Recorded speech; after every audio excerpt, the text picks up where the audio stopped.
Every time it happens without you even noticing it. You let your opponent dictate what is big, what is urgent, what is important, and where you need to play. It happens spontaneously sometimes. Maybe you're just feeling a little tired. But in any case, it's always easier to make a response than to come up with a creative, ingenious, and somewhat resourceful way of winning this war. But then your opponent makes a move, you make a move, and the dance begins.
You see that? This is a 4-stone handicap game. You played as black against Sugar Plum Fairy. And you responded to every single move in this game. Yeah, I really tried and I hope to beat her one day. Well, I don't know. You ended up losing this game and that should mean something, right? The first reason why this could happen is that you think you're analyzing the whole board, but actually you're looking at only a tiny fraction of it. This is a phenomenon that's called tunnel vision, when you get stuck in this spotlight view of the whole situation, and naturally, you don't have a lot of options there. How do I fix that? Well, first off, you need to stop playing so fast. Every time your opponent just made a move and your hand is already reaching out for the stone to respond, stop. Take a pause. Close your eyes, open them again, and then look at the whole board. Look at the corners, the sides, everything. There's got to be a move out there that is bigger than the move that you're about to play to respond locally. Maybe there isn't, but you need to check anyway. Another unfortunate occasion when this medieval dance happens is this game right here. This is when you're playing against someone who you know is stronger than you. And all of their moves just seem so powerful and dynamic and impressive. Well, in many cases because they actually are, but it doesn't even matter. Because you know what? Nobody makes attacking and aggressive moves the entire time. Even 9-duns will spend some time to take territory and defend their weaknesses, and this is precisely when you should do the same. You should look around the board like Sauron looking over Middle-earth, searching for his precious piece of jewelry.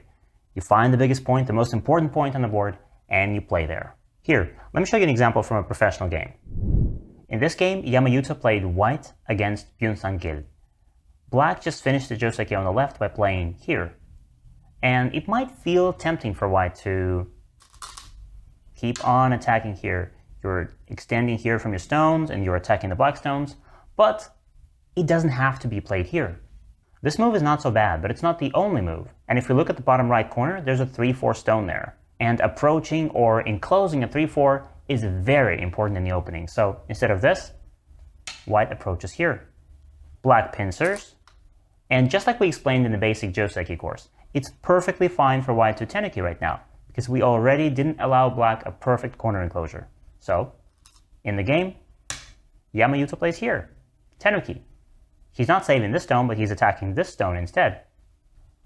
Black kicks, white responds once, but after this move, instead of saving these stones, white says, hey, there's a weakness right here. What are you going to do about that? Black fixes the weakness, kicks, white responds, and black jumps, attacking the 2 stones.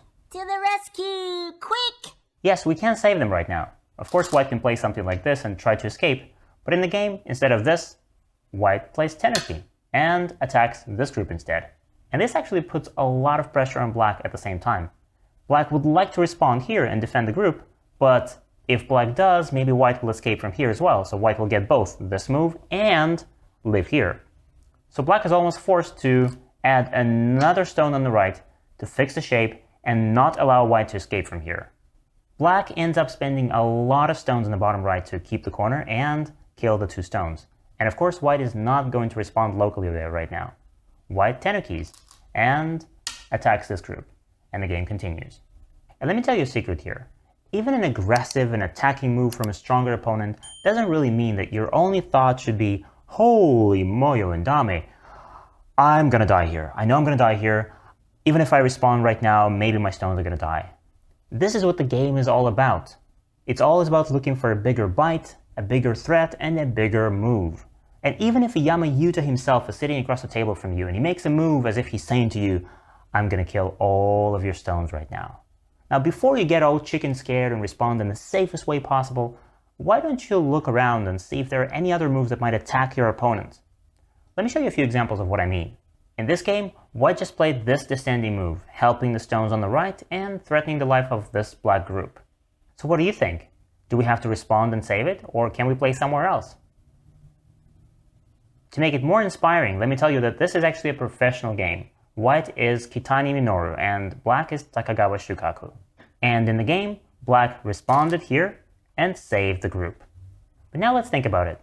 White can kill the group with the very next move, so we can actually think of it as if the black stones are in Atari, and we either allow white to capture them, or we don't. If we don't save these stones right now, will white become stronger?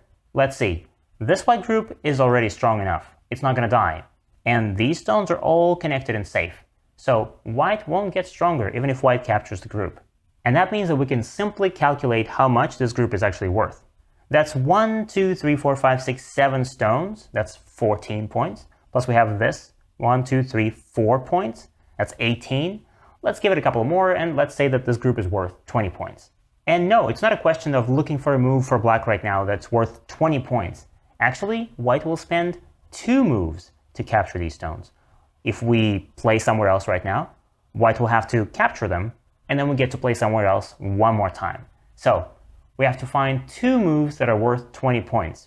I think we can do that. And AI completely agrees with this. It thinks that saving these stones right now is a big loss. And since we have a corner we can approach right now, it's much better to do that.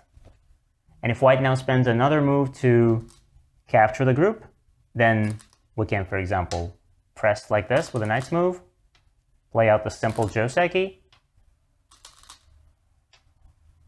and we could play something like this.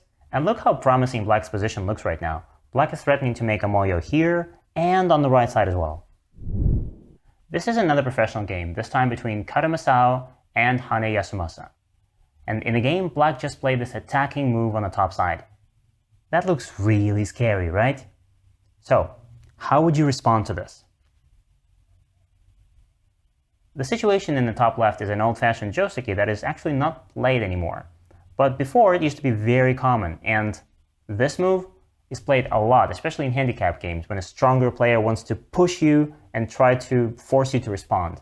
And in this game, maybe because black is Kato Masao, nicknamed the Killer, white got intimidated and actually responded like this, in the safest way possible. If we ask Kato here, it's going to offer you a dozen different options, and this is not going to be one of them. Because this is clearly a move on the second line, it's an endgame move. So why would white want to play there?